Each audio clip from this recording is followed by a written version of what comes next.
Madame, Monsieur, bonsoir et bienvenue à tous. Il y a quelques jours, des bombes artisanales ont explosé dans la région du Nord-Ouest, précisément à Bamenda, faisant des blessés dans les rangs des forces de l'ordre. Puis a suivi cette marche, disons, ces manifestations qui sont déroulées dans les rues des villes anglophones de Boya et de Bamenda notamment, alors que les autorités administratives de ces localités avaient interdit ces manifestations. On vient d'apprendre que des députés de la nation originaires des régions anglophones ne veulent plus retourner à l'hémicycle tant que la crise anglophone n'est pas définitivement réglée, allusion notamment faite au vice-président de l'Assemblée nationale, l'honorable Mbandam, qui pense devoir retourner à Boya où siégeait avant 1972 le Parlement fédéré. Tout ceci intervient dans un contexte où la situation ne s'est toujours pas normalisée dans les régions anglophones du Nord-Ouest et du Sud-Ouest, notamment à la veille de ce 1er octobre considéré comme la date de l'indépendance pour un certain nombre d'extrémistes anglophones. Faut-il craindre une escalade à la veille donc de cette échéance-là? La situation devient-elle incontrôlable? Quelle doit être la réaction de Yaoundé face à cette question? Quelles sont les solutions envisageables aujourd'hui et demain pour définitivement mettre un terme à cette crise qui dure depuis plusieurs mois maintenant? 237 débats ouvre justement le débat ce soir. Merci Madame, Monsieur de nous recevoir chez vous.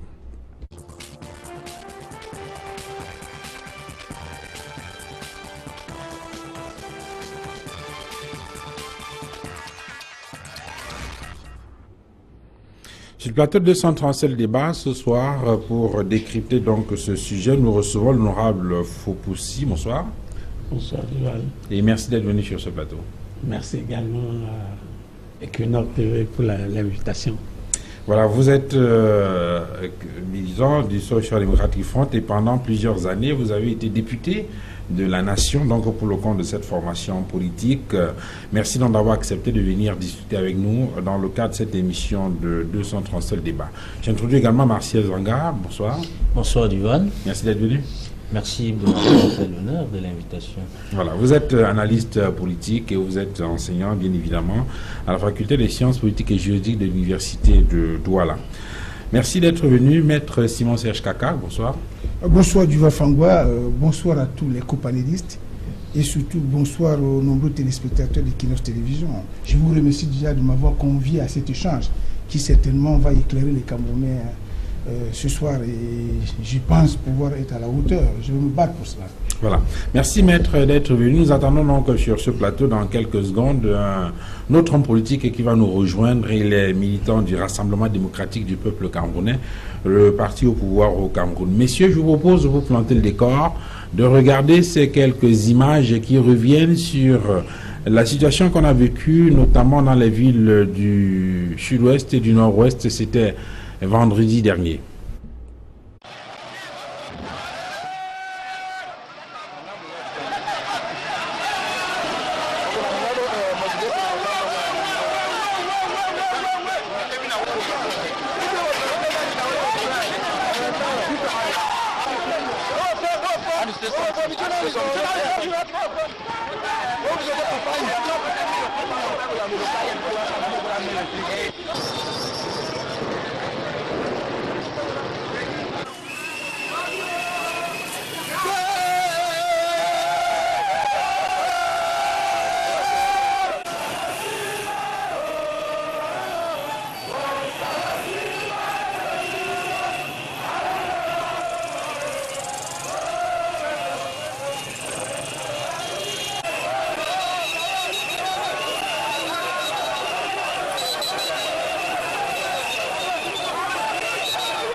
Voilà, c'était donc quelques images prises vendredi dernier dans les régions du nord-ouest et du sud-ouest. On a vu des milliers, Maître Simon Serge Kaka, qu'on a vu des milliers d'hommes, de femmes, d'enfants qui sont descendus dans les rues, dans ces localités-là. C'est vrai qu'il y a beaucoup de messages qui ont été enregistrés, mais entre autres, on entendait parler de ces personnes qui doivent être libérées et qui attendent d'être libérés, notamment en rapport avec les mesures qui avaient été prises par le président de la République dans le sens de l'apaisement. Quel est le sens que vous donnez à ces manifestations, à ces images que vous avez regardées? Non, en fait, les images que je viens de voir là semblent quand même assez expressives, parce qu'en fait, lorsque nous les décryptons, on a le sentiment que nos frères des deux régions d'expression anglaise de notre pays sont passés à la vitesse supérieure. Et lorsque j'essaie de voir tout cela de près, j'ai le sentiment que ce n'est même plus des simples revendications. Les gars s'inscrivent déjà dans une logique révolutionnaire, parce que ce que j'ai vu là, on a même l'impression que c'est des mouvements qui ne sont même plus contrôlés, et que des mouvements qui ne sont même plus, j'allais dire, gérés par un leadership assumé. Donc, c'est à ce niveau que l'affaire devient... Est-ce que justement cela ne traduit pas, je veux dire quoi, un mouvement, un mouvement populaire non maîtrisé, parce que tout à l'heure on va peut-être essayer de voir si on peut faire un lien avec les événements de 2008, parce que là vous dites qu'il n'y a pas un leadership assumé. Est-ce que ce n'est pas la manifestation précise de ce que il y a un réel malaise et les populations de toutes les couches, que ce soit des hommes, des femmes, des enfants, descendent dans la rue sans attendre, bien évidemment, une injonction ou bien un appel de quelque leader politique que ce soit? En fait, effectivement, lorsque nous observons ce qui se passe concrètement à Duval, comme vous l'avez si bien relevé, on a le sentiment, effectivement, que nos frères de ces deux régions sont en train d'exprimer là une espèce de ras-le-bol, une espèce d'exaspération et une espèce de mal-être. Parce que, effectivement, lorsque nous revenons un peu en arrière, on a le sentiment que ce mouvement de revendication qui a commencé il y a pratiquement un an n'a pas été totalement maîtrisé par le pouvoir central, par le pouvoir de Yaoundé, où on a l'impression que ces gens que nous avons vu manifester là ont plutôt le sentiment d'être méprisés par le pouvoir. Ils décident donc maintenant de se verser dans les rues, et c'est à ce niveau que ça devient inquiétant, parce que justement on a l'impression que ce n'est plus des mouvements qui sont organisés par un leader. Donc maintenant ça devient des masses incontrôlables qui descendent, qui se déversent dans les rues. Et c'est à ce niveau, justement, que ça peut être inquiétant. Alors, vous avez partagé cette inquiétude-là, Marcel Ranga. Est-ce que c'est un mouvement de surface qui, pour vous, est sans enjeu véritable? Bon, des gens qui sont descendus spontanément dans la rue pour exprimer une colère, ça a été encadré, et puis terminons de passer à autre chose, ou bien il faut vraiment s'en inquiéter? Disons que les images que nous avons vues sont des images qui participent d'un registre de la gravité quand on regarde le climat sociopolitique du Cameroun. Il n'est pas de coutume de voir au Cameroun des liasses de personnes, des attroupements aussi énormes comme ce qu'on a vu tout à l'heure, avec de manière sous-jacente des pillages, du vandalisme. Ça nous rappelle des périodes sombres de l'image, et vous pouvez comprendre l'émotion à partir de laquelle nous commentons, n'est-ce pas, ces événements. Je voudrais dire que à l'observation, on se rend effectivement compte que il y a une complexification de la marche, si tant est que d'une part on a l'impression qu'il y a une coordination. D'abord dans la synchronicité des événements, Bamenda, Boya, Limbe, ça se passe au même moment. Donc il y a forcément une mise en logiciel de la marche, mais aussi et surtout certaines tenues qui sont revenues, cet arbre de la paix qu'on tient par la main, comme si cela, à moins que cela ait été donné de manière spontanée, mais forcément il y a une communication entre une ville et une autre. Mais au fond, et c'est peut-être là où je rejoins le point de vue de Maître, c'est qu'effectivement au milieu de cette marche, il y a une autre, comment je vais dire, c'est une autre dynamique, cette fois-ci plus radicale et donc un peu plus brutale, plus violente, qui ne se limite pas simplement à chanter, qui ne se limite pas simplement à marcher, qui va même vers des domiciles privés, qui commet des forfaits.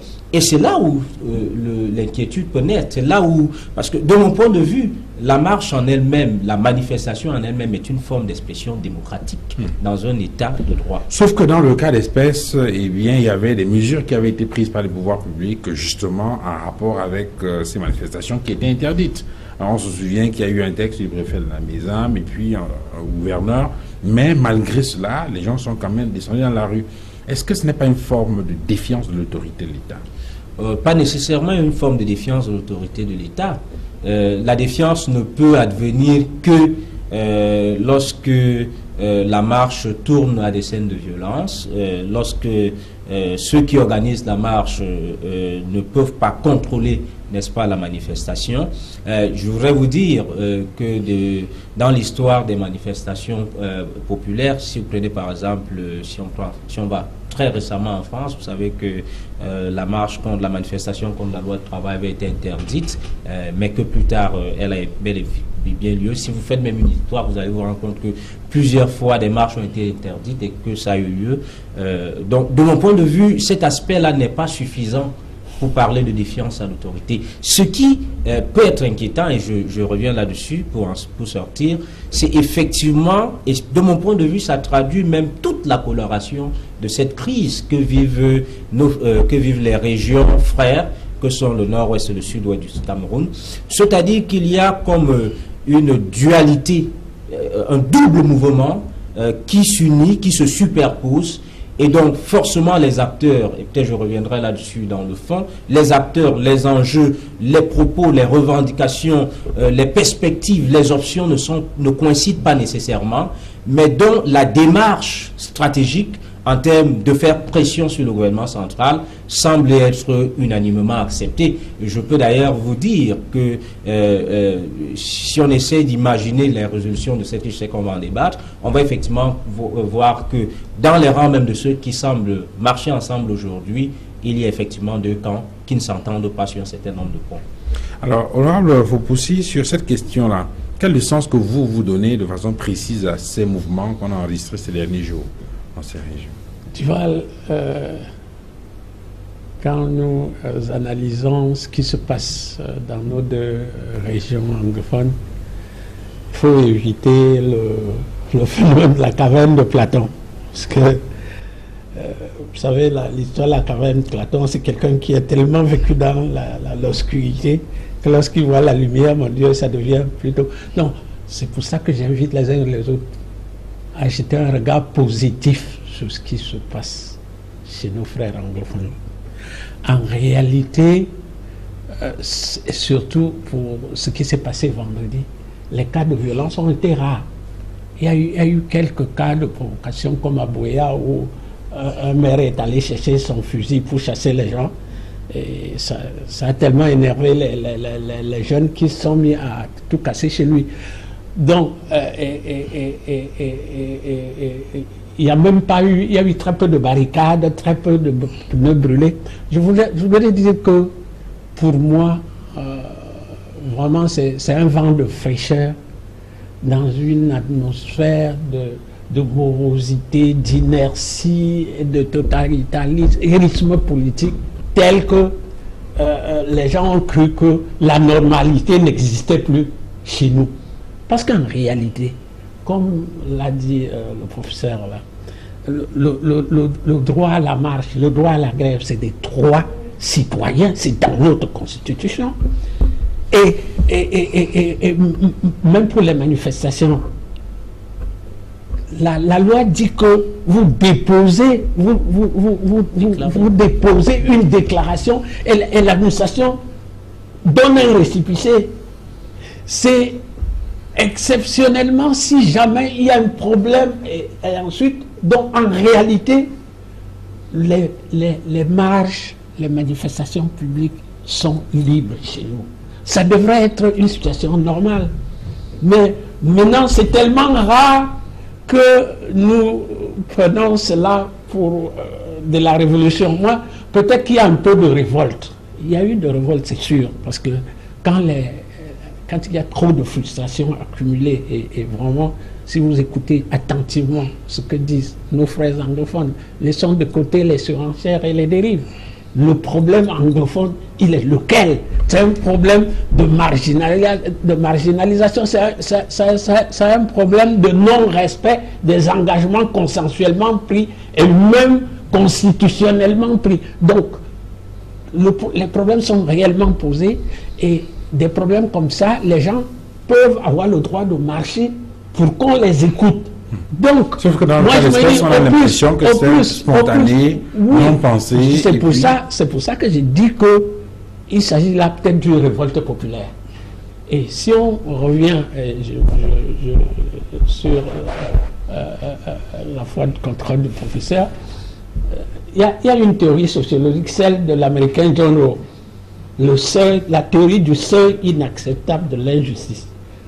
Le philosophe américain John Rawls, qui est mort récemment, dit que lorsque l'injustice atteint un certain seuil intolérable, l'être humain devient un animal. C'est-à-dire qu'il réagit instinctivement, il ne réfléchit plus, parce qu'il n'a même plus le minimum pour être un être humain. Donc lorsque l'inertie, les frustrations, les fraudes électorales, la brutalité policière, les abus des sous-préfets, lorsque ça atteint un seuil comme celui qui est celui de nos frères anglophones, il faut s'attendre à ce qu'il y ait des révoltes populaires de cette nature. Évidemment, il faut une autorité pour gérer. Absolument. Mais s'il n'y a pas d'autorité, ça peut déboucher sur une révolution. Et la révolution a ceci de terrible, c'est que personne ne la contrôle. N'importe qui peut provoquer une révolution, mais personne ne garantit ce qui peut sortir d'une révolution. Et le propre de la révolution est de tout écraser sur son passage, y compris les révolutionnaires. Donc, je chute en disant que les images que je vois me réconfortent, parce que ça me rappelle les années 90. C'est nous qui étions dans les rues comme ça. On avait le même havre de la paix, le même truc. On réclamait pratiquement la même chose. C'est vrai qu'aujourd'hui, presque 30 ans on veut faire le bilan. Voilà, c'est une fraîcheur dans une atmosphère d'inertie, de blocage, de dictature, il faut le dire. Et quand il y a une ouverture comme ça... Mais en dictature, on ne marche pas, et puis les marches ne sont pas encadrées, comme c'est le cas. Oui, mais la preuve, ils ont marché alors que c'était interdit. Oui, mais c'est encadré. Mais alors, non, mais oui, mais c'était encadré parce que ceux qui l'ont interdit ont finalement compris qu'ils risquaient de provoquer un problème, parce que les marches ne sont... le droit de marcher est un droit constitutionnel. Donc, ils ont encadré, c'est bien. Si les marches sont encadrées comme ça dans notre pays, au bout des marches, on est convaincu qu'il y aura du dialogue, et du dialogue sortira un consensus qui peut stabiliser notre vie sociale, notre vivre ensemble, et surtout stabiliser nos institutions, parce que c'est nos institutions qui sont menacées. Dans ce qui le problème. On a été rejoint sur ce plateau par Charles Lisan. Bonsoir. Bonsoir, Duba. Et merci d'être venu sur ce plateau. Non, c'est moi qui vous remercie. Même comme ça a été... Voilà, en tout cas, infiniment merci d'avoir accepté donc venir échanger avec nous. Vous êtes militant du Rassemblement démocratique du peuple camerounais, et j'aime bien vous présenter comme le président de la section... Le président du bureau de la section OJR-DPC Vouri 2. Voilà, c'est bien précisé comme ça. Merci donc, Charlie, d'être venu. Alors, sur la question de ces mouvements qu'on a enregistrés ces derniers jours-ci, quelle lecture que vous faites? Bon, permettez-moi tout de go de dire bonsoir à tous mes copanélistes et de dire que, en ce qui me concerne, l'émission avait très bien commencé. Bon, il a fallu que mon père, M. Bagnef, aussi entre dans la logique des hommes politiques que nous sommes, en parlant des fraudes électorales, en parlant de la dictature, en parlant de l'inertie, en parlant du totalitarisme, alors qu'on a là devant nous un cas social de force majeure. Je ne voudrais pas entrer dans les discussions politiques parce que nous ne sommes pas encore là. Je voudrais dire qu'à la vue de ces images, moi je voudrais plutôt regarder ce qui s'est passé en Bopi. puisqu'on regarde les marches qu'il y a eu à Bamenda, Boya, Kumba, Libya, mais qu'est-ce qui se serait passé en Bopi si cette bombe... Non, il y a un lien. Si cette bombe avait explosé, est-ce qu'on serait ici aujourd'hui en train de parler? Parce qu'à un moment donné, moi je dis, ce qui s'est passé est ce qu'on appelle le pourrissement de l'usure. C'est-à-dire, nos frères anglophones, et je suis tout à fait d'accord, ont trop subi la marginalisation de nous francophones. Maintenant, ils expriment leur album. Maintenant, vous avez là des radicaux, des extrémistes qui en profitent pour faire, pour mettre le poudre dans le feu, pour faire ce qu'ils font là. Et c'est ça qui devient incontrôlable.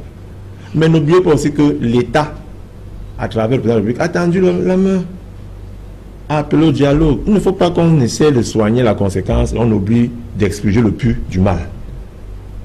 Aujourd'hui, tout le monde semble à dire que non, il y a eu un laisser-aller, il y a eu un mépris du côté du pouvoir.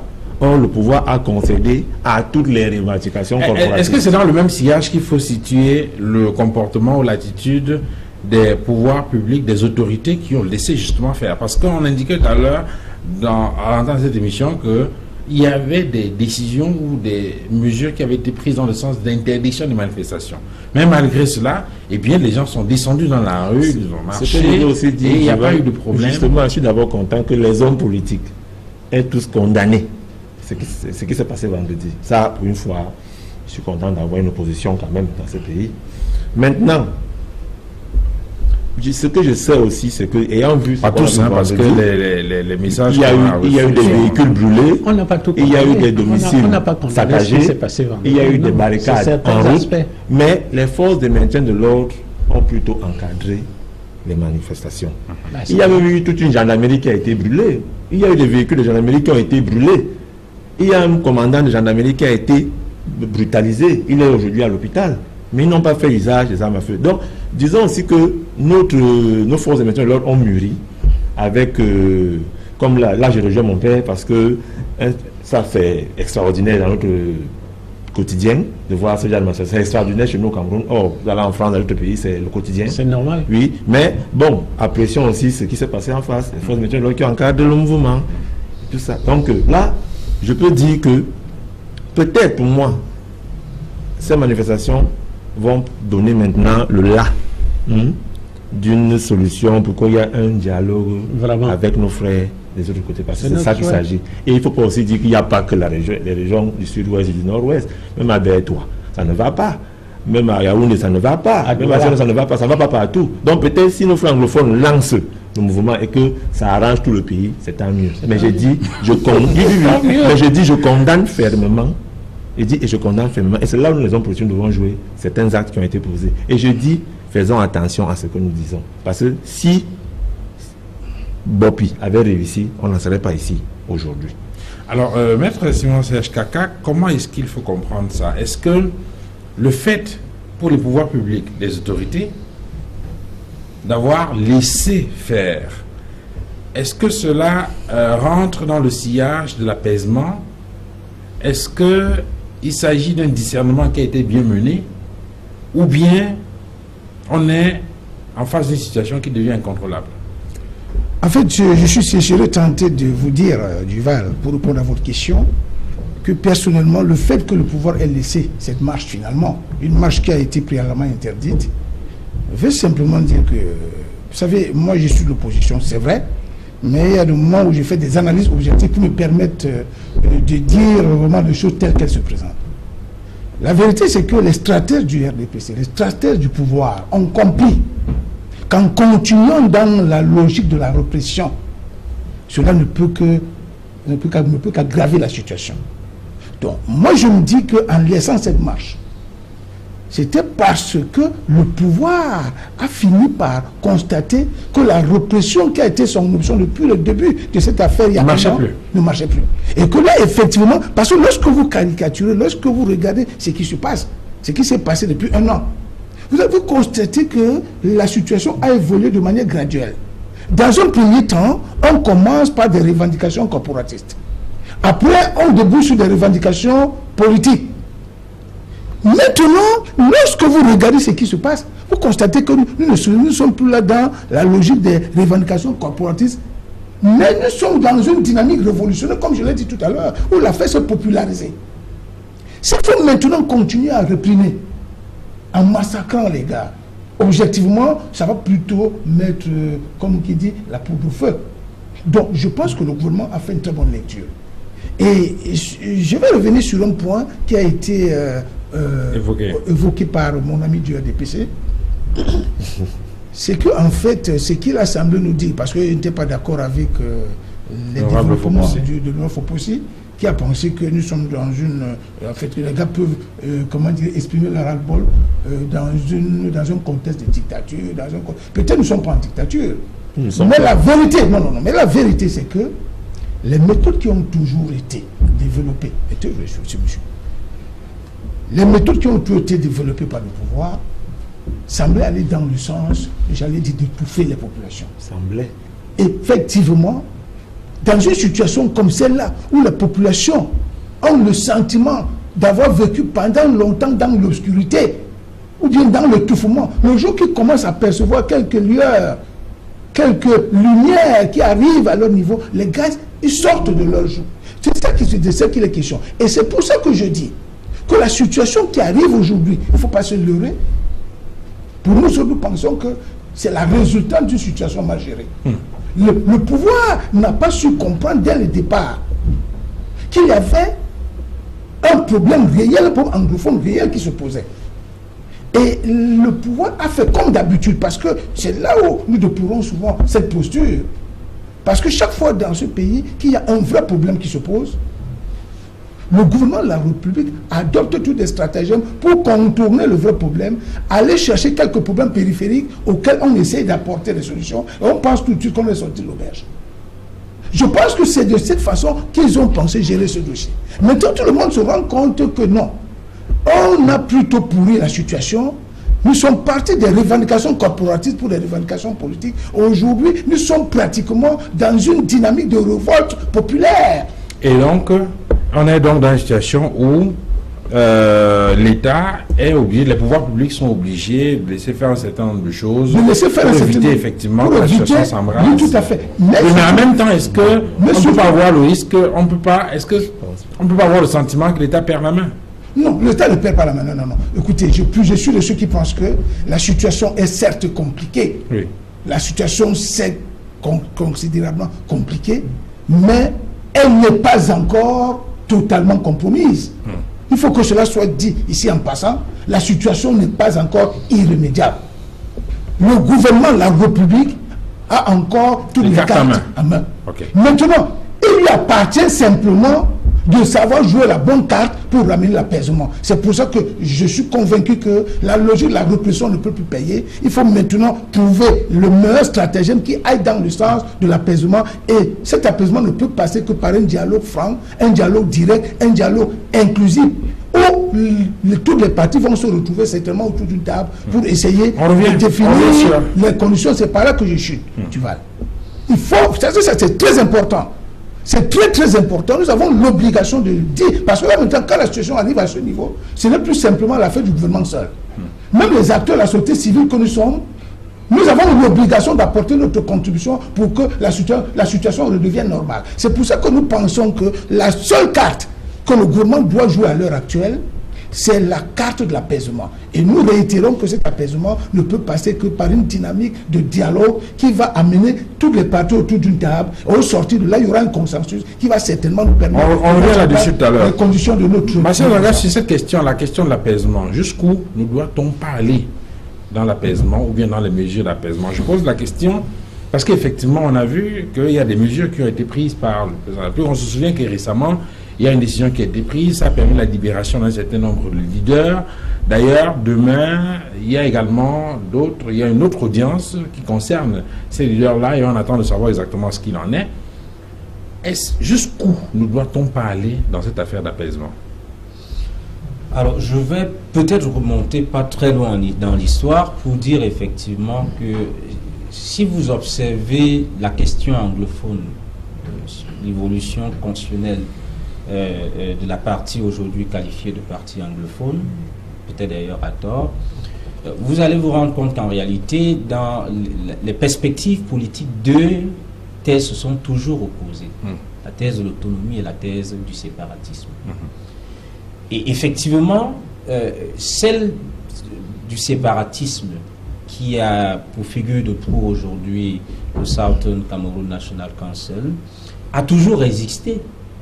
Et cette aile dure, n'est-ce pas, qui prend la sécession de manière ouverte, qui existe, qui est connue, n'est-ce pas, des chancelleries occidentales, qui est connue au niveau des Nations Unies, a toujours existé.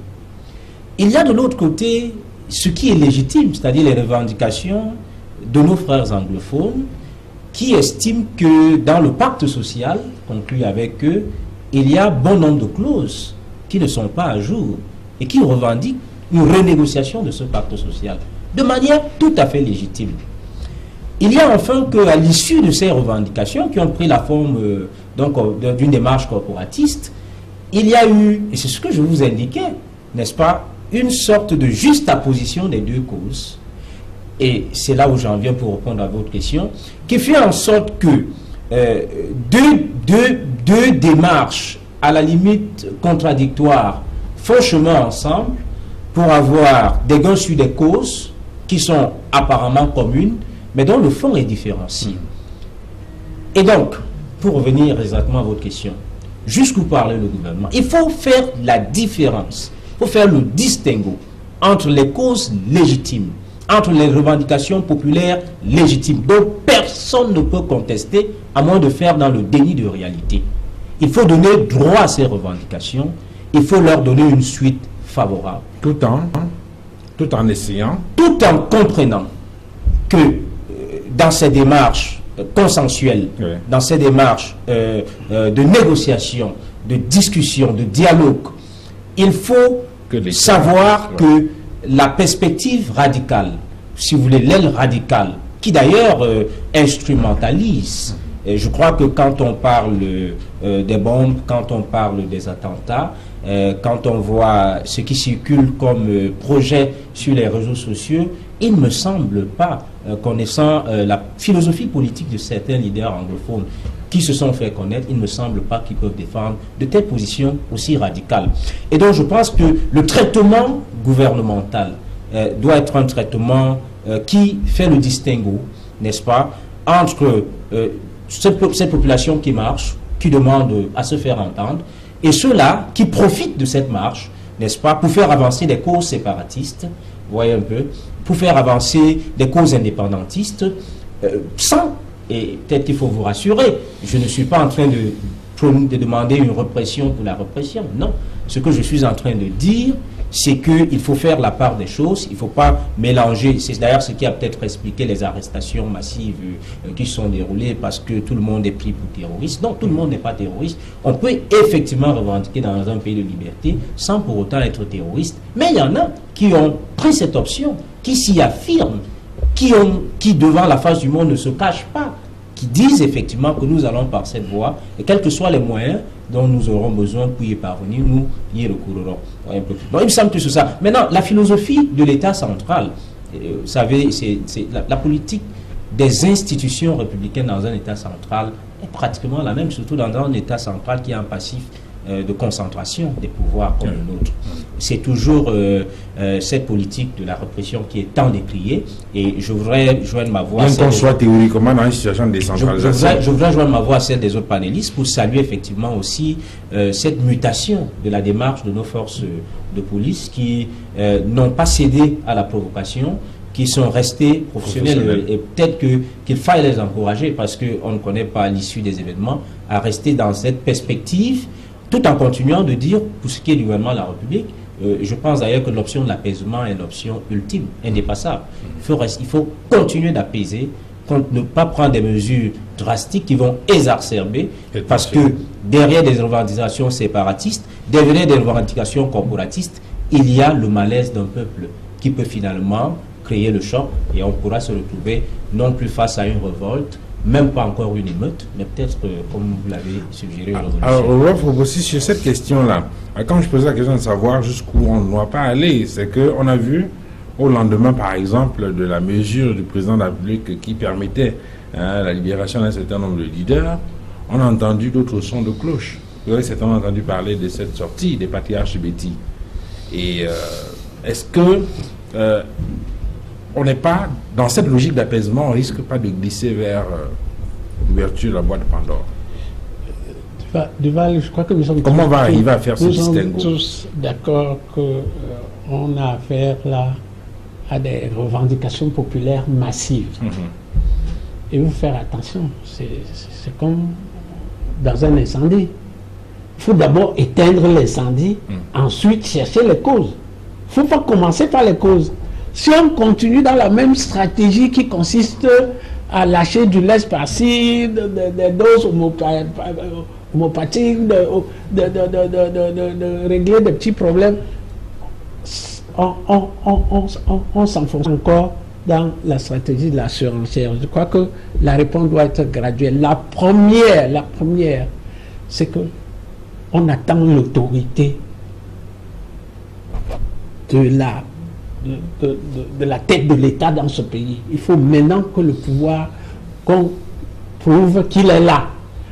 Vous pouvez prendre des exemples. Il y a eu mai 68 en France, pour ceux qui étaient de cette époque et qui se rappellent. Vous savez que mai 68, qu'a fait le général de Gaulle? Il a tenu un discours et il a dit, enfin, il n'a pas dit, je vous ai compris comme il avait dit en 58, mais il a dit pratiquement quelque chose comme ça. Et il a ouvert un dialogue et c'est au bout que les solutions sont sorties. Donc, il faut que la réaction soit graduelle. D'abord, que le pouvoir aille vers ceux qui sont mécontents, là, qui instaure un dialogue. Et ensuite, au bout du dialogue, on trouvera des solutions consensuelles à nos problèmes. Il ne faut pas se précipiter pour faire des concessions, parce que les concessions parcellaires seront noyés dans la vague révolutionnaire et n'auront même plus de portée. Je peux vous dire que si dès le début, le pouvoir, le régime avait réagi par le dialogue, je te jure que certaines concessions qu'il a déjà faites, si elles étaient sorties d'un dialogue, elles auraient eu plus de poids qu'elles n'ont maintenant. Tu prends cette histoire de la commission Mouissongue, elle n'a rien à voir avec les problèmes que les gens posent. Et elle ne peut même pas régler ces problèmes-là. Mais si il y avait eu un dialogue consensuel, dans ce dialogue, on pouvait proposer la création d'une commission comme ça, à laquelle on va confier des tâches précises. Donc, je reviens sur ma vision de l'histoire, c'est que il faut des solutions graduelles. Et la première, actuellement, c'est d'éteindre l'incendie. Et la seule façon d'éteindre l'incendie, c'est d'écouter ceux-là, d'aller vers eux. Une fois qu'on est allé vers eux, on instaure un dialogue inclusif, consensuel, auquel on associe tout le monde, et au bout du dialogue, alors sortiront des solutions aux problèmes. On revient sur la question du dialogue, sur les enjeux. Oui. Le problème, ça a démarré par des revendications corporatives, mais maintenant, le problème est éminemment politique. Bon, je vais atterrir en faisant une petite remarque sur ce que notre ami a dit tout à l'heure sur Dokoti. Je suis d'accord avec lui que si Dokoti avait réussi, Bopi, pardon, que si Bopi avait réussi, on n'en serait pas là. Mais il se pose un problème, cher ami. Je vous dis que nous, on était sur les barricades en 90. On connaît ce système, on connaît le régime qui nous gouverne. C'est-à-dire quoi? Ça veut dire, est-ce qu'il sait déjà qui a posé cette bombe? Il faut se poser des problèmes. Cher ami, vous êtes sûr que c'est les anglophones qui ont posé la bombe de Bopi? Et alors, c'est pour ça que je dis qu'on a fait une révolte populaire. Il faut d'abord éteindre l'incendie. Ensuite, on aura le temps de régler les problèmes de manière consensuelle. On voit tout à l'heure quelles sont les déclinaisons de ce dialogue-là. Si on fait la part des choses entre les extrémistes et les non-extrémistes, on va s'égarer. Pour le moment, les extrémistes ne sont pas prêts à l'autre. On ne les connaît même pas. C'est dans un dialogue, je suis sûr que les raisonnables sont majoritaires dans ce pays. Et que si on ouvre un dialogue, les gens raisonnables vont mettre les extrémistes en minorité. il ne faut même pas aller vers les extrémistes maintenant. Il faut d'abord éteindre l'incendie. Et ensuite, quand il y aura un dialogue, on verra là-dedans qui a des positions extrémistes et qui n'a pas. Alors, et celui qui a une position extrémiste sera minoritaire, c'est sûr. C'est rare que les positions extrémistes gagnent dans un dialogue. J'en ai jamais vu. Okay. Sauf si c'est un dialogue au fusil ou au couteau. Charles, j'ai cette question-là. Vous avez parlé tout à l'heure des explosions de Bopi. Il y a eu ces mouvements qu'on a enregistrés dans les régions du nord-ouest et du sud-ouest, ces manifestations, dans un contexte où effectivement l'autorité administrative n'était pas d'accord. Est-ce qu'il faut craindre pour le 1er octobre prochain? Je pose la question parce qu'on sait que très souvent, à la veille du 1er octobre, il y a un certain nombre de manifestations qui sont organisées. Et puis là-dedans, effectivement, on parlait tout à l'heure du Southern Cameroon National Council, qui, on l'a vu, je crois, il y a 2 ans, 3 ans, avait d'ailleurs ici un drapeau, etc. Est-ce que, avec le contexte actuel, il faut craindre pour le 1er octobre? Vous avez des appréhensions par rapport à... Duval, je suis toujours obligé de rebondir avant de répondre à tes questions, à ce que mes compagnons ont dit avant, puisque je suis le dernier à prendre la parole. Je veux d'abord dire que les velléités de mouvements populaires au Cameroun pour la promotion des libertés, pour l'émancipation des individus, ce n'est pas en 2017 avec les problèmes de la zone dite anglophone. Depuis 1948 avec l'UPC, on a vécu depuis 1951, depuis 1990 avec eux, lors des mouvements des libertés de l'Est, de l'Est. En 2008, nous avons vu avec les émeutes. Donc ce n'est pas maintenant que nous allons sortir de la caverne, comme quelqu'un avait si bien dit ici. Deuxième chose, le gouvernement de la République n'a jamais laissé poser la situation. Il y a eu du dialogue, mais sauf que ceux d'en face avaient choisi ceux avec qui ils voulaient causer. Est-ce que des hommes du CERA ne sont pas descendus sur place? Mais la population de là-bas, certains ont estimé qu'ils ne sont pas représentatifs parce qu'ils avaient choisi les gens avec qui eux devaient causer. Ce que je veux dire ici, qu'il ne faut pas qu'on se nomme. Il ne faut pas qu'on tourne autour du problème. Le problème est éminemment politique, mais sauf que ceux qui tirent les ficelles de ce problème ne sont pas au Cameroun. Ils ne sont pas ici, ils sont de l'autre côté. Il y a beaucoup de choses qui peuvent se dire ici là. Nous sommes dans les réseaux sociaux, nous avons aussi nos réseaux d'information. Est-ce que vous savez qu'il y a un État des États-Unis qui a déjà signé un contrat avec les gars de la Bazonie pour l'exploitation des gisements du sous-sol de ce côté-là? Ils l'ont déjà fait. Donc il y a des choses qu'on entend ici et là. Ce que je veux dire ici, c'est qu'il ne faut pas qu'on cherche à prendre des gens pour des naïfs. Les hommes politiques sur place profitent, l'occasion fait le larron, ils profitent de la situation pour poser le problème de la malgouvernance qui est réel, pour poser le problème de la forme de l'État au niveau de la décentralisation qui n'est pas effective depuis 1996, qui est vrai. Mais maintenant, au fond, il faut d'abord éteindre le feu, comme il a dit. Mais maintenant, quand celui qui éteint le feu, c'est que c'est l'État. Quand l'État veut donc éteindre le feu, on trouve que l'État éteint mal le feu. C'est de ça qu'il s'agit, Duval. Il ne faut pas qu'on tourne autour du pot. Maintenant, faut-il qu'un pour le 1er octobre, j'ai dit à un de mes collègues aujourd'hui, qui est anglophone, qui est radical, lui a dit aujourd'hui que, vous savez quoi, ce pays nous appartient à nous tous, il n'appartient aussi à personne. Vous décidez de faire ce que vous voulez faire, nous tous aussi on va aussi décider de faire ce qu'on peut faire. Moi je suis un patriote, je suis de droite, et je suis pour l'État de droit. Donc moi aussi j'ai aussi mon mot à dire, et je tiens aussi à vous dire ici que nous sommes prêts à descendre dans la rue pour protéger aussi le pays. Et on verra ce que ça va donner. Bon, nous ne sommes pas encore arrivés là. Craindre pour le 1er octobre, oui, je crains. Avec tout ce qui se passe là. Je n'ai pas la faculté de lire dans les boules de cristal pour dire qu'en 90, je n'y étais pas, j'étais encore tout gamin, que l'État fait des choses, comme a dit mon père ici, que qu'est-ce qu'il prouve. Non, je dis juste que ce soit l'État, que ce soit qui d'autre qui l'ait fait, on n'en serait pas là. Donc, il faut éviter l'escalade au niveau de la violence. Maintenant, le dialogue est lancé. Le chef de l'État, l'autorité suprême, a demandé, d'après constitutionnellement, qu'on libère les leaders. On l'a fait. Le même chef de l'État, lors de son discours aux Nations Unies, a parlé en disant que nous sommes tous des esclaves de la paix. Tous. Je dis bien tous. Et quand il le dit, il s'adresse à tout le monde. Nous avons donc besoin de cette paix-là. Qu'on s'asseye d'abord et qu'on... Maintenant, on va dialoguer avec qui, tu vois? Avec qui? Sur cette question-là, Simon Serge Kakak, il y a eu, vous avez entendu ces mouvements ces derniers jours avec ces députés du SDF qui ont annoncé pour certains leur démission. Bon, c'est vrai que depuis quelque temps, on entend plutôt autre chose. Enfin, on a entendu l'honorable Mbanda indiquer de façon précise qu'il ne retournera pas à l'hémicycle tant que le problème ne sera pas réglé. Est-ce que c'est une attitude qui, de votre point de vue, je veux dire quoi, est-ce que il faut faire un lien avec la situation qu'on a vécue il y a quelque temps. On se souvient qu'il y a eu le cas de l'honorable Joseph Urba, député SDF aussi, à l'Assemblée nationale. Maintenant, le cas de l'honorable Mbandam qui indique qu'il ne va pas retourner à l'hémicycle tant que le problème n'a pas été réglé. Est-ce que on est dans une situation de populisme ou fondamentalement c'est une prise de position qui va dans le sens de légitimer des mouvements comme ceux qu'on a vécu dans cette région-là la semaine dernière?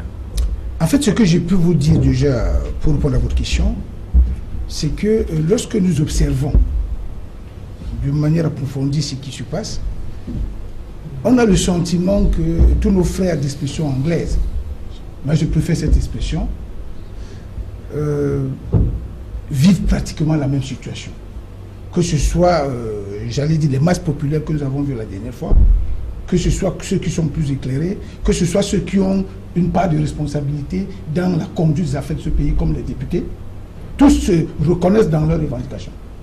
Ça, c'est la première chose. Maintenant, c'est au niveau de l'objectif recherché qu'il y a des divergences. C'est là où tu vas voir qu'il y a des fédéralistes, il y a des sécessions. Mais le problème de fond, qui est, j'allais dire, le sentiment qu'ils partagent sur leur marginalisation, est pratiquement, comment dirais, peut se vérifier sur tout le monde. Mais seulement, il y a un problème qui se pose en ce moment. C'est qu'effectivement, lorsqu'un député de haut rang, qui a de grandes responsabilités depuis près de 20 ans à l'Assemblée nationale, comment à exprimer son exaspération, son ras-le-bol, c'est parce que justement, il s'associe à ses frères, entre guillemets, pour dire que, mais au fait, depuis que nous posons des problèmes, on a le sentiment que de l'autre côté, on ne nous écoute même pas, pour ne pas dire qu'on nous méprise même à la limite. Parce qu'aujourd'hui, ces gens expriment une espèce de dépit parce qu'ils ont le sentiment d'être méprisés. Même les députés sont dans cette logique. Lorsque ces députés le font, de votre point de vue, est-ce qu'il est pris en otage par ce peuple-là qui veut le sentir plus proche de lui, plus près de lui, ou bien c'est un député qui a une ferme conviction de ce qu'il est en train de faire? Non, ce n'est pas une affaire, objectivement, ce n'est pas une affaire d'opportunisme politique. C'est une affaire de conviction. C'est une affaire de conviction parce que tous disent la même chose, tous vivent une certaine marginalisation qu'ils expriment, j'allais dire, d'une manière ou d'une autre. Alors maintenant, sur le timing, oui. Est-ce que cela ne donne pas à craindre justement pour le 1er octobre? Non, personnellement, comme je l'ai dit tout à l'heure dans mon propos liminaire, la situation n'est pas encore totalement compromise. Okay. Parce que même pour le 1er octobre, je ne pense pas qu'il y aura grand-chose. Tout le problème aujourd'hui, c'est un problème de volonté politique de la part de notre principal dirigeant. Parce que notre principal dirigeant, c'est à ce niveau que moi, personnellement, j'ai des regrets. Parce que je ne parviens pas à comprendre que pendant que cette situation prévaut dans notre pays, le premier des Camerounais est absent même du pays. Parce que s'il avait été là, au-delà même du dialogue que nous sommes en train de préconiser depuis des mois, pour moi, le plus facile aurait même été pour lui de s'adresser directement à ces gens. Parce qu'aujourd'hui, tout à l'heure on l'a dit, tout le monde ici autour de ce plateau le dit. Est-ce qu'il y avait son agenda? Oh, écoute, c'est pas comme d'agenda, monsieur. Le problème, il y a des priorités. Le peuple se révolte. S'il vous plaît, monsieur. Et la priorité, c'est à Genève. Honorable. C'est quoi la priorité? La priorité au Cameroun, c'est de calmer les Camerounais qui sont mécontents. S'il vous plaît, monsieur. C'est pas d'aller se promener. Allez-y, maître. Ce que je voulais faire observer, monsieur Zan, oui, monsieur Zan, ce que je vais vous dire, de manière très sincère, ce qui préoccupe les Camerounais que nous sommes, premièrement, c'est la paix. Nous voulons vivre en paix. Parce que moi, je ne suis pas Camerounais. Écoutez, nous sommes. Okay. Je n'ai pas dit que je suis plus Camerounais que vous. Okay. Je dis ce qui nous préoccupe au premier chef, c'est notre paix. La deuxième chose qui nous préoccupe, c'est notre sécurité. La troisième chose qui nous préoccupe, c'est l'intégrité de notre territoire. Les Camerounais tiennent à l'intégrité de leur territoire. Est-ce que l'une de ces entités est menacée? S'il vous plaît, intégrité, la paix. Monsieur, je ne sais pas si c'est vous qui distribuez la parole. Allez-y, Ce que je veux vous faire comprendre, c'est qu'en ce moment, l'intégrité de notre territoire est menacée. Non, il faut. Écoutez, je le dis très sincèrement. Non. Quand ces gens, peut-être, c'est vous qui êtes dans les réseaux de renseignement, vous l'avez dit tout à l'heure. Vous l'êtes plus que moi, vous comprenez, vous êtes dans les réseaux de renseignement, mais les informations que nous avons font état de ce que, ça c'est pas c'est un secret de polichinelle que je vais dévoiler ici. Donc vous avez les renseignements aussi. Oh là là. cette façon. Finissez, maître. Ce que je voulais dire, en fait, c'est que nos frères de ce côté ont programmé des choses pour le 1er octobre. Donc même la question que le journaliste qui... Oui, c'est la question, c'est pour ça que je demande... Ils ont programmé des choses, ils ont programmé des choses pour le 1er octobre, ils ont programmé des choses pour le 4 octobre. Oui. Nous le savons tous ici. C'est l'intégrité de notre territoire qui est menacée. Et moi, je pense qu'il n'y a rien de plus important en ce moment que ça. Le chef de l'État doit être là pour nous autres, je vais vous dire une vérité. Vous rassurez. Nous autres, c'est pas là que veut chuter Duval. Je tiens à le préciser ici. Nous sommes contre le fédéralisme.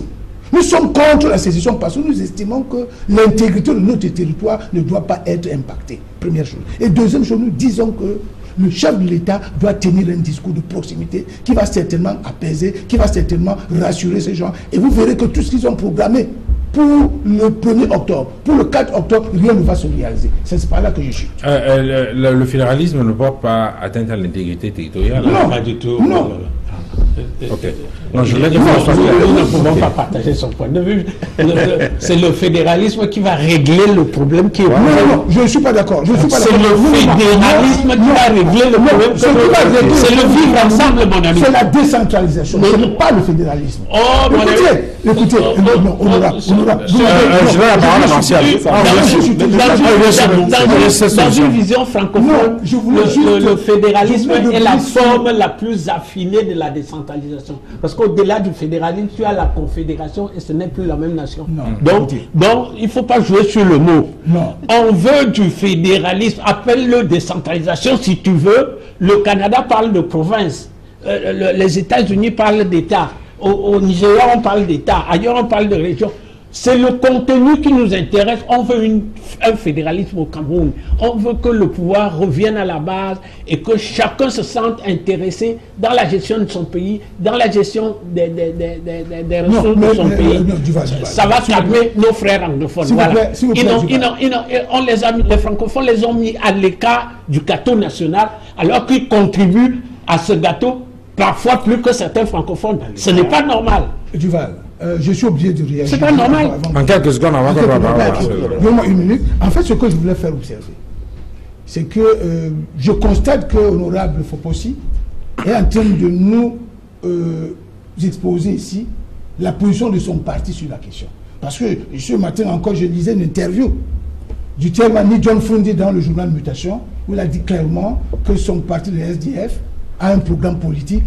Et dans son programme politique, il parle plutôt de fédéralisme. Depuis 1980. Qu'il est anglophone, il n'est pas sécessionniste. Voilà. Nous sommes d'accord. Ça, c'est la position du SDF. Mais je vous dis la vérité. La seule chose qui puisse aujourd'hui rassurer non seulement les anglophones, mais aussi l'ensemble des Camerounais, ce n'est pas le fédéralisme, c'est la décentralisation que nous voulons que le chef de l'État implémente, comme ça a été prévu dans la loi numéro 96, dans la loi numéro 6, la loi numéro 18, barre 06, du 18 juin 1992. 18 janvier 1996. Pourtant, révision de la Constitution du 2 juin 1972. Oui. Nous parlons bien, si vous lisez notre loi constitutionnelle, on nous dit clairement que le Cameroun, c'est un État décentralisé. Un État unitaire décentralisé. Malheureusement, cette décentralisation qui a été prévue par la Constitution n'a jamais été véritablement implémentée. Et nous avons le sentiment aujourd'hui que si le chef de l'État, pour rassurer, pour apaiser la situation que nous avons aujourd'hui, tient ce genre de discours en disant à nos frères de 2 régions d'expression anglaise de notre pays, en leur disant, monsieur, je suis d'accord que vous avez des problèmes, comme d'ailleurs tous les Camerounais. Et ce que nous vous demandons, c'est que dès demain matin, je vais instruire le gouvernement à mettre en place une dynamique d'accentuation ou bien d'accélération du processus de décentralisation de manière à vous donner les outils de prendre en main votre destin. Je suis sûr que nos frères vont se calmer. Il n'est hors de question que 50 ans après, qu'on vienne encore nous parler de fédération au Cameroun, ça c'est des conneries. Il est hors de question qu'à l'heure où nous sommes, avec tout ce que nous avons consenti comme sacrifice, que des Camerounais se lèvent pour dire qu'il faut la sécession. Et ça également, nous opposons ni plus ni moins une fin de non-recevoir. Sur cette question-là, Martial Zanga, il y a eu donc ces menaces, il y a eu ces annonces qui ont été faites et qui, pour certains, peuvent être problématiques, notamment en cette veille du 1er octobre. Vous savez, très souvent, on a eu des mouvements ces jours-là. Il faut rappeler, le 1er octobre 61, c'est l'accession à l'indépendance de la partie du Cameroun qui était sous administration britannique.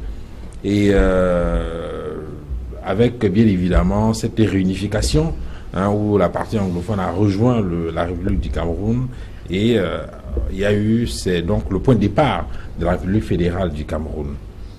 Est-ce que la situation telle qu'elle se présente vous inquiète, notamment avec ces mouvements et ces annonces qu'on a faites pour le début du mois d'octobre? Je pose la question parce que certains ont d'ailleurs fait le lien avec les événements qu'on a enregistrés en 2008. Est-ce que pour vous, ce sont des situations semblables, ce sont des situations comparables? Est-ce qu'il faut craindre? Est-ce qu'on peut avoir le sentiment que le pays peut basculer? Alors, avant de revenir aux similitudes qui peuvent ou pourraient exister entre ce que nous sommes en train de vivre et ce qui a été vécu en février 2008, je voudrais dire qu'il faut ramener les choses à leur juste proportion. Nous sommes peut-être tétanisés des scènes que nous avons vues parce que nous n'y sommes pas accoutumés. J'ai entendu dire ici que dans des pays de l'Hexagone, notamment en Europe, c'est des scènes habituelles. Mais le dire signifie en même temps qu'il ne faudrait pas être dans une sorte de psychose. Il ne faudrait pas. Nos frères anglophones ont manifesté pour exprimer un certain nombre de revendications. Il me semble que c'est ça le message. J'indiquais, je continue d'indiquer, je continuerai d'ailleurs à indiquer qu'il ne faut pas assimiler le poseur de bombes à celui qui marche pour revendiquer. Et il ne faut pas leur réserver le même traitement, que ce soit sur le plan politique, parce que ce qui est clair, c'est que la perspective séparatiste est une perspective murée, et elle n'a pas d'issue. Alors que les perspectives autonomistes, qui réclament une meilleure autonomie des localités, ces perspectives suscitent des questions qui peuvent émerger dans le cadre d'un débat, d'un dialogue. Et là, je fais un clin d'œil à votre question précédente, qui peut se répercuter sur l'ensemble du territoire. Si on dit meilleure autonomie, la question ne sera pas spécifique. Accorder une plus grande autonomie aux régions de nos frères d'expression anglophone, mais de s'intéresser sur le point de savoir est-ce que les autres régions du Cameroun, n'est-ce pas, encore que peut-être qu'on va revenir à discuter sur la carte administrative du Cameroun, réveiller les vieux problèmes, mais je ne voudrais pas qu'on entre dans ce genre de débat, mais toujours est-il que c'est une réflexion qui va s'étendre à l'ensemble du territoire national. Et c'est une question qui est digne d'une réflexion pour repenser notre vivre en commun, parce que la question de fond, c'est la question de la nation camerounaise qui est en train d'être posée, de notre volonté de vivre ensemble, des modalités de notre vivre ensemble. Dans quelles conditions voulons-nous continuer à évoluer? C'est une question sur laquelle on peut réfléchir. Mais celle sur la séparation et par là, ceux qui posent des bombes, qui commettent des attentats, celle-là, je dis bien, elle est murée. Donc on ne peut pas réserver le même traitement. Alors, faut-il craindre le 1er octobre? Je pense que non. Je pense que non, dans la mesure où, de mon point de vue, je peux me tromper, je reste humain, les manifestations de vendredi dernier suffisaient à exprimer des revendications, certes populaires, mais des revendications justement. Il ne me semble pas, même s'il y avait de manière, de mon point de vue également, minimale, certaines assertions séparatistes, des frénésies séparatistes, même semble quand même, et là je reprends une idée également qui a été dite ici, que la situation n'est pas encore pourrie, qu'on n'est pas encore basculé à l'extrême, et que la voie du milieu reste encore ouverte. Donc, de mon point de vue, il me semble que le 1er octobre sera une journée peut-être sur laquelle nous serons tous tendus, mais je crois aussi que l'État central réagira en mettant éventuellement un dispositif pour, n'est-ce pas, pouvoir éventuellement étouffer toutes sortes de velléités. C'est ce qu'il faut éviter. Et je pense que quand j'insiste sur la différenciation, sur le traitement, je pense qu'il faut aussi se soucier de la vie de nos frères anglophones qui vivent encore sur cette terre et qui peuvent se sentir menacés. Moi, j'ai suivi des choses horribles sur les réseaux sociaux, des gens qui appelaient à tuer des enfants qui vont à l'école. Donc, il y a un devoir de protection de l'État des populations anglophones. C'est le devoir de l'État, un devoir régalien. L'État doit protéger les populations. Et cette protection ne peut se faire que par des mécanismes institutionnels. Donc, lorsqu'on parle de mettre en place, n'est-ce pas, des mesures de sécurité, de renforcer des mesures de sécurité, il faut bien qu'on se rassure, ou du moins qu'on le dise, qu'il ne s'agit pas de mettre en place un mécanisme de la répression, mais plutôt un mécanisme de la protection des biens et des personnes, de la protection des individus. Voyez un peu. Donc, le 1er octobre, de mon point de vue, il y aura guerre. Maintenant, je sors avec la similitude avec le 2008. Alors, qu'est-ce qui s'est passé en 2008? On est effectivement également parti d'un appel de grève lancé par des corporations, des syndicats, n'est-ce pas, qui s'est rallié avec les revendications, les formations partisanes se rapportant à la modification de la Constitution, rajouter aussi à un certain malaise que le peuple vivait, qui était, n'est-ce pas, la hausse des denrées de première nécessité. Vous voyez, c'est ce faisceau d'éléments tonitruants qui a orchestré ce qu'on a appelé les émeutes de la faim. Oui, mais là, à ce niveau-là, on a l'impression que le process était pratiquement le même, avec une mutation des revendications en passant de revendications sectorielles vers des revendications politiques. Oui, peut-être dans la façon dont c'est conduite, mais regardez que d'abord, février 2008, c'est quand même 10 villes du Cameroun qui sont pratiquement paralysées. Donc c'est un phénomène de large envergure par rapport aujourd'hui, sans vouloir minorer la cause, de mon point de vue, légitime de nos frères anglophones. Mais là, nous sommes quand même sur 2 régions. Là, c'était 10 villes, donc c'était un phénomène beaucoup plus maximal qui intéressait pratiquement toute la nation, même s'il se concentrait beaucoup plus dans les zones urbaines. Donc, il me semble que de ce point de vue, il y a une différence qui est fondamentale. Donc, je ne pense pas que ça va se reproduire comme ça s'est reproduit en 2008. Et je pense d'ailleurs, je sors également par là, que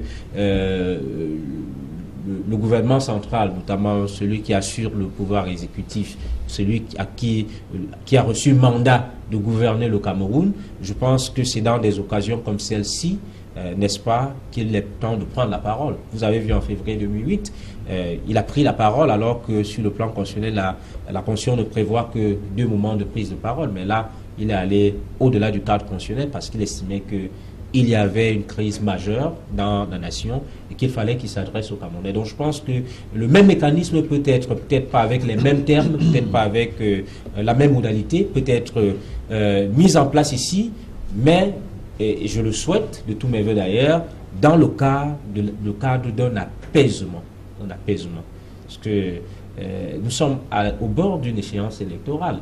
Imaginez que cette situation s'enlisse et que nous entrons dans l'année électorale dedans. Ça va être compliqué. C'est extrêmement compliqué. Alors, on va vous poser cette question. Puisqu'on est dans la dernière partie de l'émission où on va analyser bien évidemment ces solutions-là, pourquoi les mesures d'apaisement qui ont été prises, vous avez commencé à donner des éléments de réponse, en indiquant que c'est parce que le dialogue qu'on a annoncé jusqu'ici est un dialogue faux. Jamais arrivé. Alors, de votre point de vue, de façon pratique, de façon précise, qu'est-ce qu'il faut faire demain et après-demain?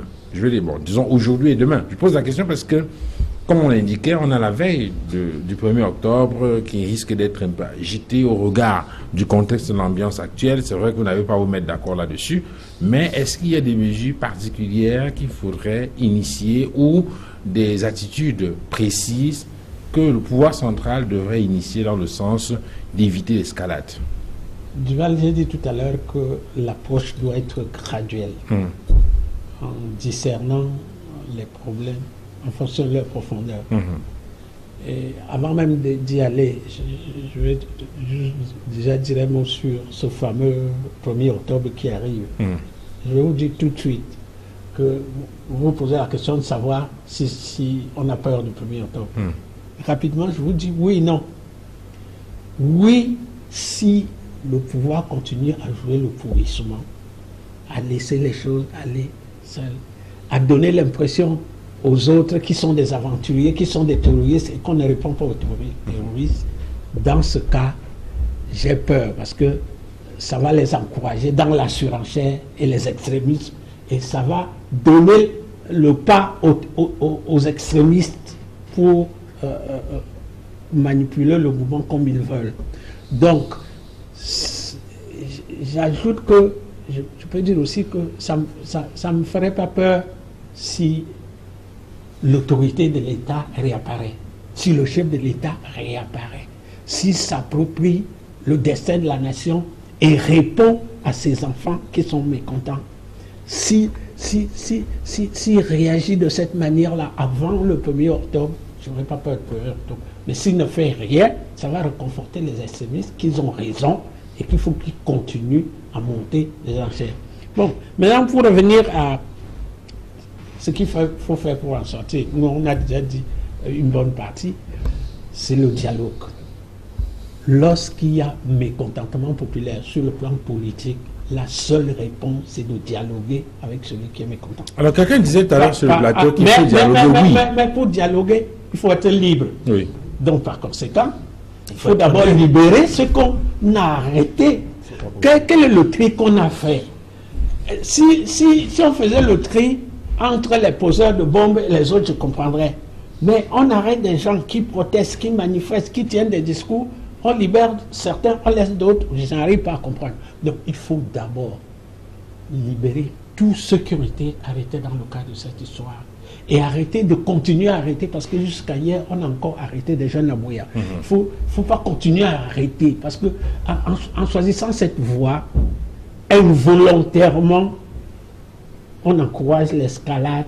Et je peux vous dire que dans un mouvement révolutionnaire, personne n'est sûr de gagner. Donc à ce niveau-là, vous savez qu'à ce niveau-là, une révolution, ça peut emporter tout le monde, y compris le pouvoir lui-même. Oui, donc ça veut dire qu'à ce niveau-là, vous n'êtes pas d'accord avec Martial Zanga qui a indiqué justement qu'il faut faire le distinguo. Non. Faire la différence entre les poseurs de bombes. Non, il faut d'abord éteindre l'incendie. C'est dans le dialogue qu'on va faire ça.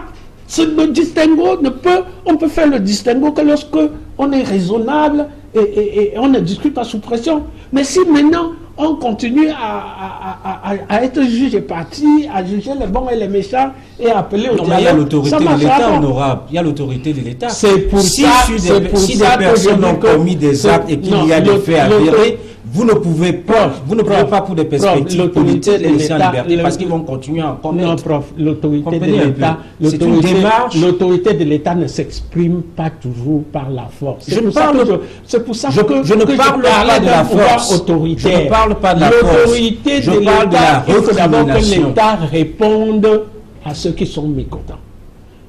Que l'État aille vers eux. C'est des Camerounais. Le chef de l'État doit aller à Bouya et à Bamenda et discuter avec eux. Peut-être qu'en rentrant, il peut même déjà régler le problème là-bas.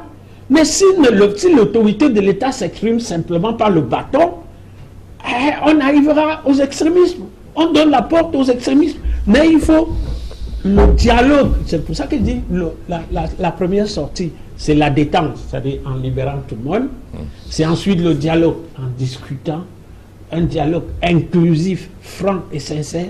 Il faut libérer le bourreau et la victime. Au sortir du dialogue, on s'entendra sur notre vivre ensemble. Et le vivre ensemble, c'est quoi? C'est qu'on va s'entendre sur un minimum institutionnel, dans le cadre d'une décentralisation élargie, pour ne pas effrayer mon ami, que nous pouvons appeler, nous, fédéralisme. Tu peux l'appeler décentralisation. Moi, c'est le contenu qui compte.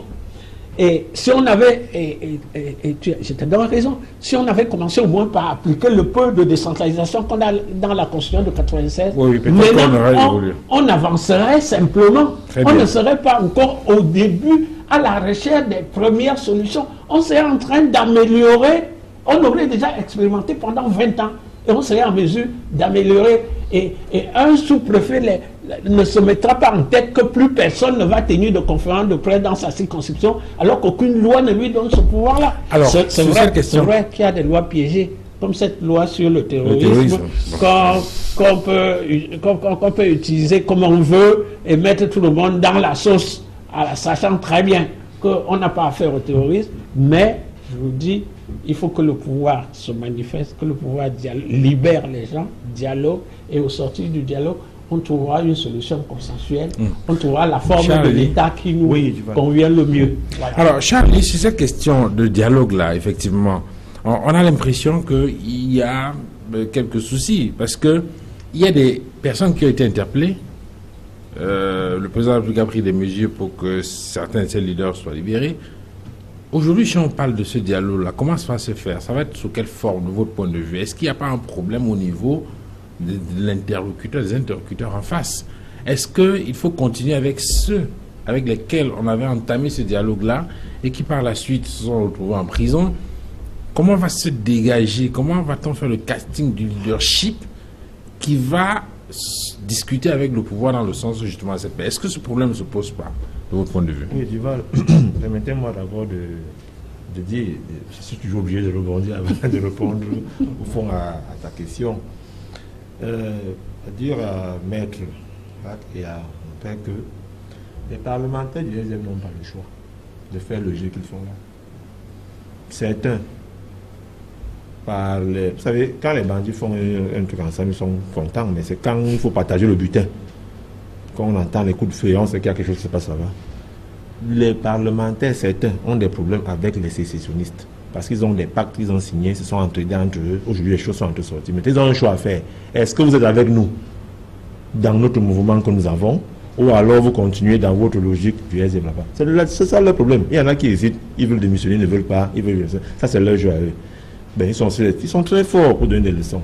Ça, c'est le propre du SDF. Donc, tout ce que mon père dit, c'est là, moi, ça ne me guère. Je sais dans quoi on joue et c'est où on va.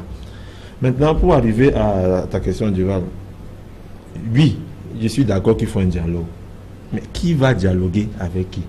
À partir du moment où vous remettez la voix en cause, la place même de l'État. Parce que le problème, on dit que Biya aille à Bouya. Que Biya aille pas. Mais c'est le même qui disent que Biya must go, Biya must go. Ils veulent même qui en face d'eux? Ils veulent leur personne à eux. Biya, à travers les ministres qui sont investis du pouvoir de l'autorité d'État, les a envoyés causer avec eux. Les gars ont dit qu'ils ne les veulent pas. Il a libéré les leaders. Même les leaders là font déjà l'objet des menaces. On va donc dialoguer avec qui? La première solution n'est pas le dialogue. Il faut bien que le dialogue se passe à travers des personnes, mais il faut d'abord qu'on sache qu'il s'agit d'abord de notre chère mère, la patrie. Qu'on mette d'abord le Cameroun en avant. Et qu'on prenne nos obédiences politiques, nos chapelles, qu'on mette de côté. Et qu'on s'asseye pour causer. Je n'ai pas besoin d'aimer, sincèrement, je n'ai pas besoin. Il y a l'homme politique avec lequel je m'exprime le mieux et le plus à la deuxième s'appelle Wafou. Il est du SDF. Mais je cause avec lui tous les jours. Il s'agit de ça. Comment allons-nous construire Douala deuxième? Comment allons-nous construire Nebel? Alors que les uns et les autres arrêtent de dire que je suis anglophone, je suis francophone, je suis du RDP, je suis du SDF. Asseyons-nous. Les anglophones, comme ils disent, n'ont pas besoin d'aimer Atangandi. Atangandi a fait son choix, il est du RDPC. Alors si c'est lui qui vient à Bamenda pour parler à ses frères, que ceux qui veulent l'écouter, l'écoutent. Parce que Atomé les ministres. C'est de ça qu'il s'agit, Duval. Quand on ne tourne pas avec les trucs pour dire... Mais tel que vous avez expliqué, il y a un élément que vous avez souligné tout à l'heure en rapport avec des forces exogènes. Oui. Est-ce que ces forces exogènes ne peuvent pas être un obstacle justement à la recherche de cette paix-là? Justement, c'est de ça qu'il s'agit. Parce que vous avez maintenant, au niveau même de nos frères d'expression anglaise, deux fractions. Il y a une fraction dure, radicale, qui ne veut même plus le dialogue, qui a déjà signé ses pactes là-bas, qui est prêt à descendre, qui a mis son armée, qui veut à tout prix la sécession, à tous les prix. Vous avez maintenant une autre fraction qui dit non, nous sommes des Camerounais, il faut qu'on dialogue. Et comme l'a dit, en fait, c'est à l'issue du dialogue que sortira la vérité. Mais le problème, c'est qui va dialoguer avec qui. Mais maintenant, qu'on n'oublie pas que au-dessus de nous, au-delà de tout, il y a l'autorité de l'État qui doit d'abord s'établir. Et maintenant, dans la protection des personnes et des biens, je suis encore surpris que les mêmes demandent qu'on protège nos biens et qu'on protège nos frères et sœurs qui sont là-bas. Et quand on envoie dans des contingents, des forces de maintien de l'ordre là-bas, ils sont les premiers à filmer et dire qu'on est en train de militariser la zone. C'est-à-dire, on est dans un environnement où chacun tire son épingle du jeu et personne n'envoie le signal qu'il faut pour éteindre le feu. C'est de ça qu'il s'agit, Duval. Qu'on s'asseye, qu'on soit sincères les uns avec les autres et qu'on dise que non, au-delà de ça, la paix. Et pour qu'il y ait la paix, qu'on accepte de s'asseoir avec qui que ce soit. À un moment donné, le diable s'assied avec Jésus pour parler de la terre, pour créer la terre. Donc, il faut donc qu'on s'asseye, qu'on s'écoute et qu'on parle du Cameroun. Il ne s'agit pas ici de dire je choisis tel ou tel. Quand on va dépasser cela, on va aller. Et les sécessionnistes, Les gars qui mettent les bombes seront mis en liberté. Maintenant, je ne suis pas d'accord. Vraiment là, je ne suis pas d'accord que parce qu'on manifeste, je suis chez moi, vous venez saccager ma maison, et parce qu'on vous met, on vous arrête, on vous met en cellule, on vous libère. Moi-même, je deviens un autre terroriste. Donc, je ne suis pas d'accord.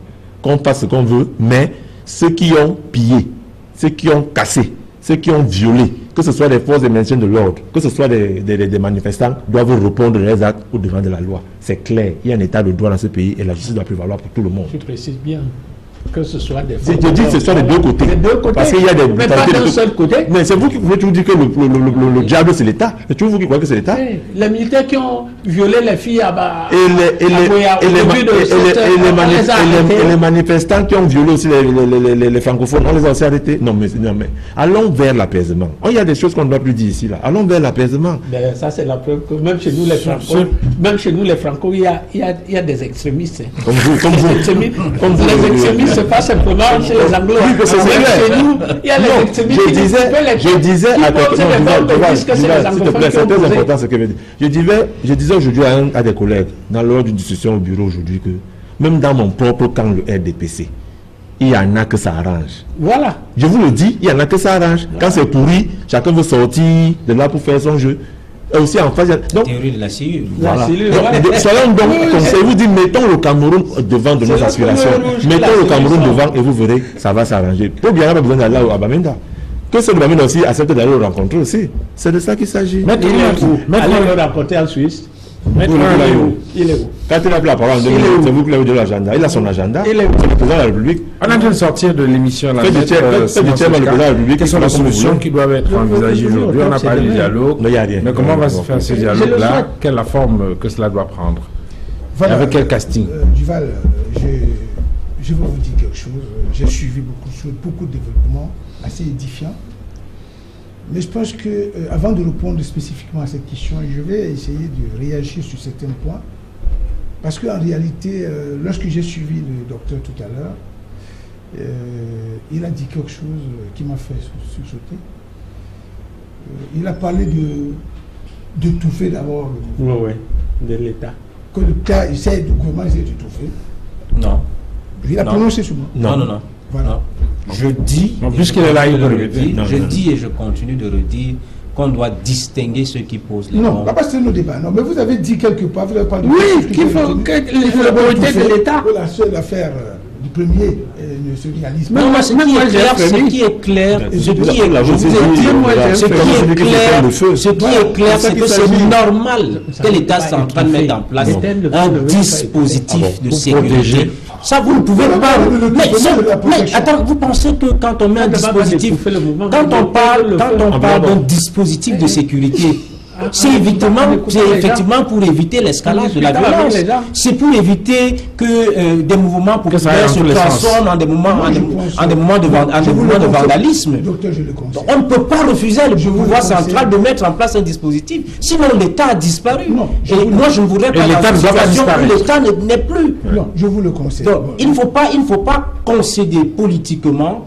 Ce qu'on discute politiquement, il ne faut pas le concéder sur le plan juridique. C'est-à-dire qu'il ne faudrait pas que ceux qui se livrent à des actes de vandalisme se voient revêtus d'une immunité parce qu'il y a de manière sous-jacente des négociations politiques. Lorsqu'on met en avant ce type de dialogue, on fait en réalité l'apologie de la violence. Et donc, tous les petits brigands qui tirent profit de ce genre de mouvement vont se sentir protégés par le fait que leurs opérations de prébande, leurs opérations de vandalisme seront déroulées dans le cadre d'une manifestation qui est, entre guillemets, couverte par le sceau, n'est-ce pas, de l'amnistie politique ou... attendez, j'avais la parole. Donne-moi une seconde, je réponds encore. Maître Kagwe, ce langage me fait peur. Ce langage me fait peur. Vous devez plutôt... Attends, et ça me rappelle le langage du gouverneur du Sud-Ouest qui a dit aux élites d'aller calmer leurs chiens. Non. Oui, non, attention. Je dis, ce langage me fait peur parce que quand il y a un soulèvement, tant que tu n'as pas calmé le soulèvement, comment tu vas savoir qui est qui? les événements de 68. Vous voulez vraiment qu'on parle de la dynamique d'un soulèvement? Je te rappelle quelque chose. Les événements de 68. Alors, pendant il le a été soulèvement, démontré, c'est moi qui avais la parole. il a été démontré que le système avait monté des gars en dehors de la réalité. faire de la Vous ne pouvez pas être pendant une manifestation, vous voulez les stations organisées, et vous dites qu'il faut les laisser. Attendez, qu'est-ce que tu sois provocateur? Si vous êtes dans une voie de manifestation, vous êtes des forces de l'ordre, vous voyez quelqu'un en train de frapper sur une dame, de violenter une dame, vous n'allez pas la porter secours. Sous prétexte que vous avez peur de ce genre de discours. Nous demandons la présence de l'État. L'État doit être présent. L'État ne se manifeste pas simplement par le physique. Je parle de la protection et pas de la répression. Ok, c'est Maître K qui avait la parole. Allez-y, Maître. Allez-y. Vas-y, vas-y. Voilà. Oui, on t'a retiré ta parole, vas-y. Ce qu'il faut éviter de faire dans cette affaire-là, c'est effectivement d'étouffer ce qui peut se passer le premier. Première chose. Deuxième chose, il ne faut pas uniquement se limiter à la protection. À la protection. Moi, je dis qu'il faut que le gouvernement soit proactif. Et... Non, attendez, monsieur. Il ne l'est pas. Qu'est-ce que vous en savez? S'il vous plaît, monsieur. Il a disparu. Quand vous parlez, je ne vous interromps pas, non? Tu vois les images là, où est l'État? Allez-y, Quand Maître. tu vois des images révolutionnaires là, ça veut dire que l'État n'existe plus. C'est Maître K qui a la parole, s'il vous plaît. Monsieur, quand vous parlez souvent, je vous interromps. Allez-y, Maître Je K. vous écoute. Allez-y, Maître. Allez-y, hop. Allez-y. C'est pas un problème, monsieur. Écoutez, monsieur, si vous êtes un Camerounais normal, Maître, vas-y. Allez-y, Maître. Allez-y, Maître. Allez-y, Maître K. C'est qu'il faut que le gouvernement soit proactif. Et pour moi, la seule chose à faire en ce moment, au-delà du dialogue dont on peut poser les jalons plus tard, parce qu'effectivement, pour concrétiser cette dynamique de dialogue, il y a des obstacles. Et sur ce point, je le rejoins, qu'en ce moment, la situation s'est pourrie. Il y a 6 mois, on pouvait identifier un leadership assumé parmi ceux qui revendiquaient. Sur le plan interne. Sur le plan interne. Mais aujourd'hui, avec ce que nous avions vu la semaine dernière, j'ai le sentiment qu'il n'y a plus de leadership assumé dans ce mouvement, ça qui devient totalement révolutionnaire. Et aujourd'hui, il est difficile pour le gouvernement de s'asseoir pour organiser un dialogue parce qu'on ne sait même pas qui va parler au nom de ce mouvement. Donc je pense, à mon humble avis, que la seule chose, la seule action qui s'impose à l'heure actuelle, et il faut que cela se fasse avant le 1er, que le chef d'État rentre au Cameroun et il accepte de descendre de son piédestal de président de la République pour se mettre au niveau de son peuple à qui il doit adresser un discours. Vous en faites pas, c'est un homme de paix. Oh là là, Vous en faites pas. Faut bien, c'est un homme de paix. Vous en faites pas. Cette façon de faire, c'est pas bien. Alors ce que je voulais dire, il s'adresse directement en leur disant 2 ou 3 choses de manière pertinente. Parce que tout le monde sait qu'aujourd'hui, contrairement à ce qui avait été développé il y a 9 mois, il y a 1 an, il y a réellement un problème anglophone. Il faut qu'ils le reconnaissent de manière humble. Et qu'ils leur disent qu'ils les ont... Oui, mais les mesures qui ont été prises par le président de la République vont dans le sens justement de reconnaître le problème. Non, j'ai plutôt eu l'impression que les mesures, la plupart des mesures qu'il a essayé de prendre dans le cadre de cette affaire avaient plutôt trait à certains problèmes périphériques. Il a résolu quelques problèmes de la justice parce que les gars, les avocats à l'époque avaient posé des sérieux problèmes concernant le fonctionnement de la justice dans leur région. Il a pris quelques mesures là-dessus. Il a pris toutes les mesures. Il a pris des mesures concernant l'enseignement. Toutes les mesures. Mais j'ai le sentiment que le vrai problème, le problème de fond, le problème anglophone est resté entier. Et c'est ça qui amène le soulèvement d'aujourd'hui. Donc moi j'ai l'impression qu'aujourd'hui, il doit leur dire. Parce que contrairement à ce qu'il a développé dans son dernier discours de fin d'année, où il avait dit de manière péremptoire que la question de la forme de l'État est non négociable. Il avait dit dans son discours. Moi, je pense que le vrai problème, effectivement, ici, c'est le problème de la forme de l'État, qui d'ailleurs a toujours été un problème posé au Cameroun depuis 1961. Parce que beaucoup de gens ne le savent pas. Quel a été le problème à la conférence de Fumban en 1961? C'est la forme de l'État. Quel a été le problème? 5 minutes de parole, hein. Il faut me donner le même temps de parole. Allez-y, Maître, finissez, Maître. En 1991, à l'époque, nous on était encore étudiants à l'université de Yaoundé, il y a eu la fameuse tripartite du palais de congrès. De quoi on avait parlé? De la forme de l'État.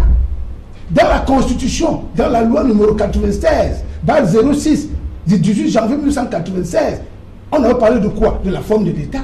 Donc on ne peut pas penser que le problème de la forme de l'État, c'est un problème tabou. Mais Elle doit donc évoquer ce problème. Évoquer ce problème ne veut pas forcément dire accéder à leurs revendications, mais il doit leur dire de il leur dit, monsieur, voilà, je vous ai compris, mais il est hors de question qu'on parle encore de fédéralisme dans ce pays. Il est hors de question que vous venez encore me parler. Mais il ne peut même pas dire ça. Mais seulement, il n'a pas le droit. Mais seulement, je pense que comme nous sommes tous conscients qu'il y a des problèmes qui se posent, nous allons les régler dans le cadre d'une décentralisation bien structurée. Mais c'est pas vrai, le chef de l'État ne peut pas décréter qu'on ne parle pas de fédéralisme. Comment il ne peut pas se mettre à la place du peuple camerounais. Seul le peuple peut décider ce genre de choses. À travers les élections. Est-ce qu'on a touché à la Constitution? Personne n'a touché à la Constitution. Okay. Mais on dit qu'il faut discuter de notre vivre ensemble. Pourquoi tu dis qu'on ne peut pas parler de... Monsieur, on a la fin de l'émission. Charlie, en quelques secondes, peut-être le mot de fin. Oui, le mot de fin, c'est que nous sommes tous épris de paix. Et la paix est ce socle-là sur lequel il ne peut qu'avoir la stabilité pour que les choses aillent. Je prie, et vraiment je prie, je demande à tous les Camerounais de rester sereins. Et à mes frères et sœurs de société anglaise, d'être plus patriote, d'aimer ce pays, et qu'on sache que ce pays appartient à tout le monde et n'appartient aussi à personne. Très bien. Maître Simon Serge Kakack, infiniment merci d'être venu sur ce plateau pour échanger avec nous. Monsieur Duval, je pense que le débat était houleux et que nous avons apporté notre modeste contribution à la résolution de ce problème. Voilà, merci Martial Zanga d'avoir accepté de venir échanger avec nous. Merci, laissez-moi juste rassurer mon grand frère Foucault l'honorable pour lui dire effectivement que je ne suis pas pour la répression, je ne l'ai jamais été. Je suis même de ceux qui pensent qu'il faut sanctionner dans les deux temps, n'est-ce pas? Je voudrais dire pour sortir que la voie du milieu, de mon point de vue, reste la solution pour une sortie apaisée, n'est-ce pas, dans cette crise qui nous écœure tous. Honorable Foucault, merci d'être venu sur ce plateau. Ma prière, c'est que le président de la République comprenne enfin que c'est le peuple qui l'a élu, qu'il a ce devoir d'écouter ce peuple et d'aller vers lui pour savoir ce qui ne va pas. Si d'ici les prochains jours, il va dans ce sens, je suis sûr que certainement on arrivera à une situation meilleure. À une situation meilleure. Je ne souhaite pas le contraire parce que le contraire serait dangereux et malheureux pour notre pays. Merci messieurs d'être venus sur ce plateau. Merci pour votre disponibilité. Merci à vous madame, messieurs d'avoir regardé cette autre livraison 237 débat. Je vous souhaite une excellente soirée. À très bientôt. Au revoir.